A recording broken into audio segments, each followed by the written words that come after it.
How's it going, guys? My name's Wilson. The first best NBA Finals performances from players who won their championship in their very first Finals appearance, dominated and put on a show. Almost all the 10 players on this list have won more than one title. A bunch of them became all-time greats. After seeing Giannis's incredible 2021 Finals run, a week later, something still to be raving about. Let's take a look at 10 of the best first-time NBA Finals MVP winners in their first NBA Finals and how they dealt with the pressure, what were the odds of them winning it all, how memorable their performances were. Starting with number 10, Paul Pierce, who averaged nearly 22 points, 4.5 boards, over 6 assists for Boston 2008. The fake injury game 1, 22 big points, 28 in game 2, and off game 3 going to a 14, 20-point game 4, 38-15 but lost. The Finals MVP, looking at the Big Three's numbers, the award could have went to either Ray Allen or KG. Honestly, any one of the three would have been fine with no complaints. Super team, that's why Pierce's Finals performance can't rank any higher on this list. Number 9, Chauncey Billups. I ranked this slightly ahead of Paul Pierce 2008. Nobody in the world gave the Pistons any shot in winning this series. With 25-year-old Kobe and 32-year-old Shaq, a 4-game sweep for the Lakers wouldn't have been surprising, but it was nearly a sweep the other way around. Before Chauncey even became an all-star, absolutely got the best of 35-year-old Gary Payton, 27 years old, once considered a bust for being the 3rd pick, became the leader and engine for the physical Pistons team in a time where it was near impossible for a guard to shoot 50% from the field due to physical defense. Billups averaged 21 points, 3 boards, 5 assists on 51, 47, 93 shooting splits. One of his best playoff series, set the tone, netting in 22 and 27 the first 2 games, 19 the 3rd game, 23 in game 4.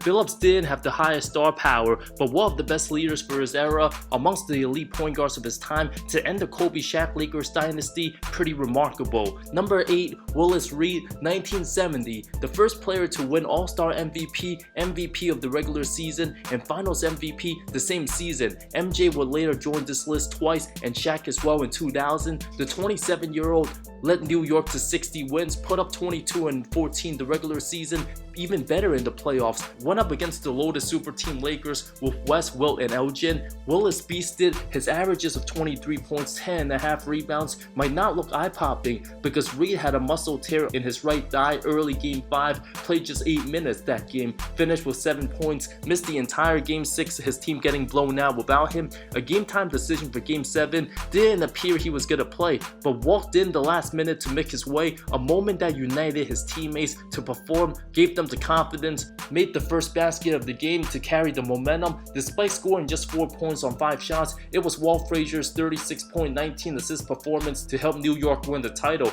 But Clyde wasn't as great the first couple games. First 4 games of that series, Reed averaged 31.8 points, 15 rebounds, a valid reason why he was still very deserving of the Finals MVP despite the injury. Number 7, Magic Johnson, 1980. Yes, his 42-point masterpiece up there as one of the best Finals closeout moments. Many asking, why isn't Magic higher on this list? Cause he wasn't the best player on his team. For 5 of these games, it was superstar Kareem who averaged 33.4 points, almost 14 rebounds, 4.5 blocks on 55% shooting before going down with injury. Didn't travel to Philly for game 6, assuming there was gonna be a game 7. So the voters were pressured to change their decision in favoring of Magic 4-3 for Finals MVP. Johnson, amazing nonetheless, averaged 21.5 points, over 11 boards, 8.7 assists, 2.7 steals. Incredible first Finals performance, shot over 57% from the field. Johnson the leading scorer 2 of these games. The other 3 were Jabbar. Magic 28, 9 and 9 in the game 4 loss. Jump center, the final game was even laughed at, but dominated, being the best player on the floor at 20 years old. 42 big points, 15 big boards, 7 dimes and 3 steals, proving he can be a lethal scorer when required. An unprecedented turn of events. Number 6, Bill Walton. Blazer Mania was something to be in awe about in '77.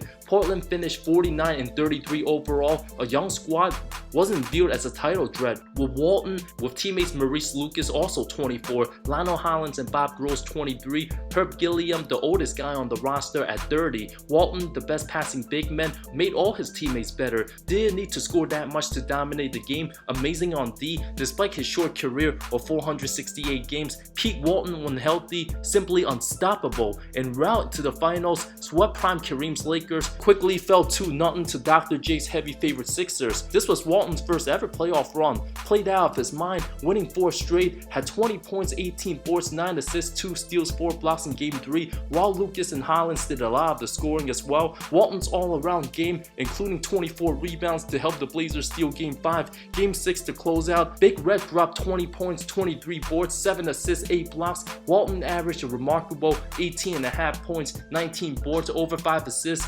3.7 blocks, shot 54.5% from the field. Although Lucas put up nearly 20 and 11, Walton by far the best player on those Blazers in every way. Portland hasn't won a title since and could have been a dynasty if Walton didn't get injured. Many who watched Bill Walton play in the 70s strongly believe he was going to be a top 10 player all time if it wasn't for his injuries. That's how great Bill Walton was. Number 5, Kareem Abdul-Jabbar, 1971. Year 2, the MVP wasn't going to be denied after the addition of the Big O. 24-year-old Jabbar made easy work of the Bullets, averaged 27 a game, 18.5 boards, 60.5% shooting for the series. 3 of the 4 games won by double digits. Bucks outscored the Bullets 106-94 on average. Most impressively, Jabbar dominated the former MVP from 2 seasons past, Wes Unseld, won the title flawlessly, had an elite team in Oscar Robertson, Bob Danrich, John McLaughlin, Greg Smith, and Lucius Allen, being the consensus best player in the game in his second season.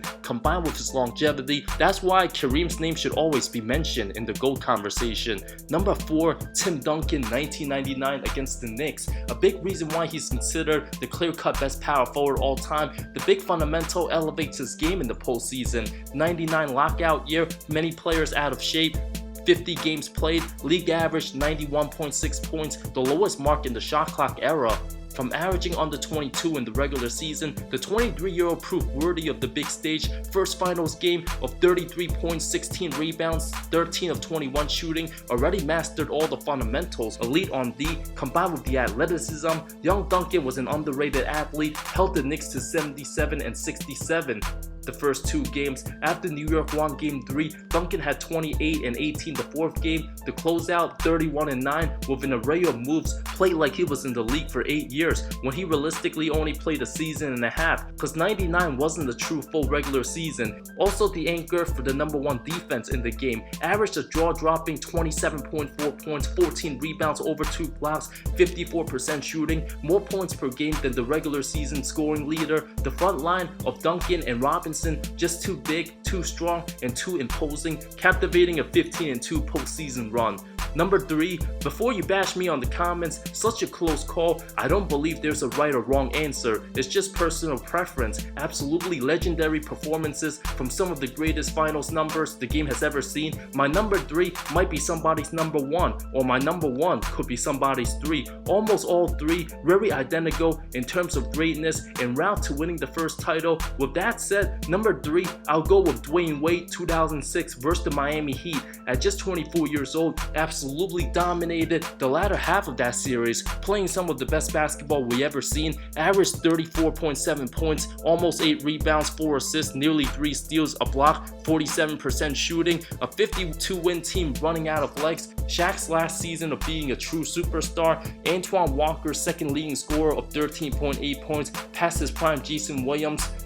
A 35-year-old Alonzo Mourning, 37-year-old Gary Payton, James Posey. The only other young guy was Udonis Haslem. Mavs winning the first 2 games by double digits. Wade propelled a 13-point deficit comeback in Game 3, took over down the stretch, clutch jumpers. One more basket for Dallas while having the lead would have probably helped them win the series. A masterful 42.13 rebound game. The deflection on Josh Howard to seal the deal gave Miami some hope. Dropped 36 the 4th game. Jerry Stackhouse suspended for Game 5, a pivotal 5th game in South Beach. Wade, another excellent performance, 43 big points, 25 free throw attempts, just as much as the entire Dallas team. An overtime 1-point win, followed by a remarkable 36-point, 4-steal, 3-block closeout Game 6. Wade shot 21 free throws that game. This series doesn't come without controversy, with many calls in favor of Miami, but at the end of the day, Nowitzki struggled these finals. Josh Howard made that dumb timeout in Game 5. Dallas couldn't convert on their shots.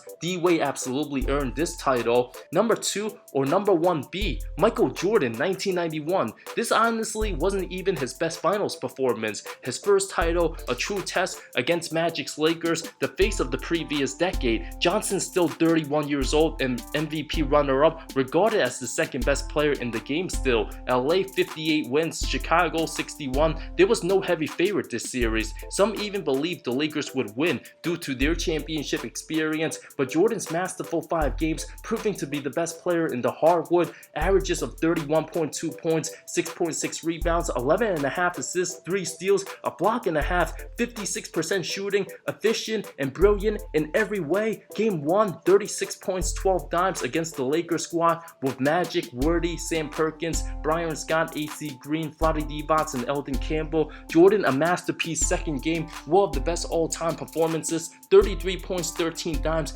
15 of 18 shooting, captivated with the mid-air iconic layup, one of the greatest highlights all time. Jordan then drained the game-tying jumper with 3 4/10 left in Game 3, forcing overtime, just stopping and popping over the outstretched arms of the 7-1 Divac, took over in OT, tired out the Lakers. MJ's drives, dunks, and finishes, a complete offensive game, blew out the Lakers the 4th game, 28 points, 13 boards, and 2 blocks, outshining Magic's 22 and 11 dimes. The closeout, a 108-101 win at the Forum, 30 points, 10 dimes, 5 steals, and 2 blocks. 28-year-old MJ simply did everything out there. All the ones who want to have an excuse to criticize MJ, saying, "Oh, Pippen was the one guarding Magic and locked him up." Matter of fact, Jordan was actually Magic's primary defender. Pippen guarded Magic terrifically in Game 2 and deserved his props due to Jordan getting in foul trouble guarding Magic in Game 1, and the media praising Scottie for his excellence, deservingly so. But afterwards, Jordan went back to guarding the greatest point guard all time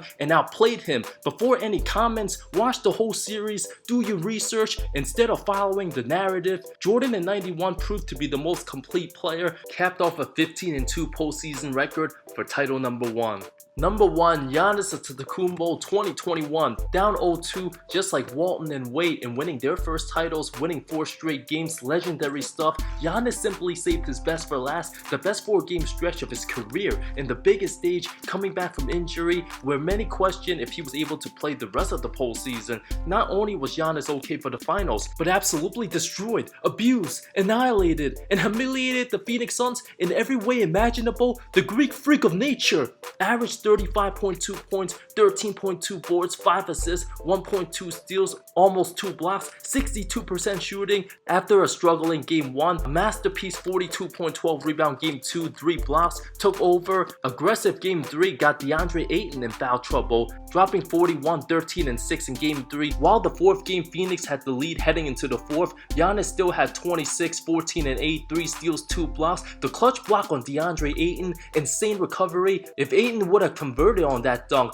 it would have tied the game for Phoenix, a momentum changer. The Bucks scored the other hand, giving them a 4-point lead, allowed his teammates the hot hand, with Middleton and Holiday deserving their props for Game 5. Giannis still had 32, 9, and 6 the 5th game. Holiday's defensive excellence led to Giannis's insane alley-oop slam on Chris Paul. An explanation point, saved his best for last, becoming the last player to drop 50 in a finals clincher since Bob Pettit in 1958, and post his will when Holiday and Middleton won just 10 of 32 combined in Game 6. Giannis hit 17 of 19 foul shots, 14 rebounds, 5 blocks, the best help defender in the NBA, 16 of 25 shooting, outscored CP3 and Devin Booker by himself. Being the underdog before the series, Giannis literally prime Shaq-like performance his first finals. Honestly, couldn't get much better than this, a 50-point masterpiece to ending a 50-year finals drought, having 3 games of 40 plus points, 10 plus rebounds with 2 iconic iconic plays, the block and the alley-oop, which will go down one of his very best career plays all time, scoring multiple 20-point games in a single quarter of these finals for the series, combined with signature moments. Some of the main reasons why I'm going with Giannis 2021 Finals #1 amongst the greatest finals performances all time, just slightly over 91 MJ and 06 Wade as the best and most impressive first ever finals runs, while the other two at the one spot would have very fair points as well. Cedric Maxwell 81 averaged 17.7 points because Bird didn't have a great finals, which was why Maxwell won finals MVP, and Andre Iguodala 16.3 points shockingly won the award in 2015, far less impressive than all the greats on this list. Thank you so much for watching this video. Who do you guys think had the most impressive first NBA Finals run? Was it Giannis 2021, Michael Jordan in 91, or D Wade in 2006 when they won their first NBA title, winning their first Finals MVP in their first ever NBA Finals? Let me know down in the comments below. Once again, thank you so much for watching this video. Subscribe for more content, more good stuff coming soon. I love all of you. See you next time.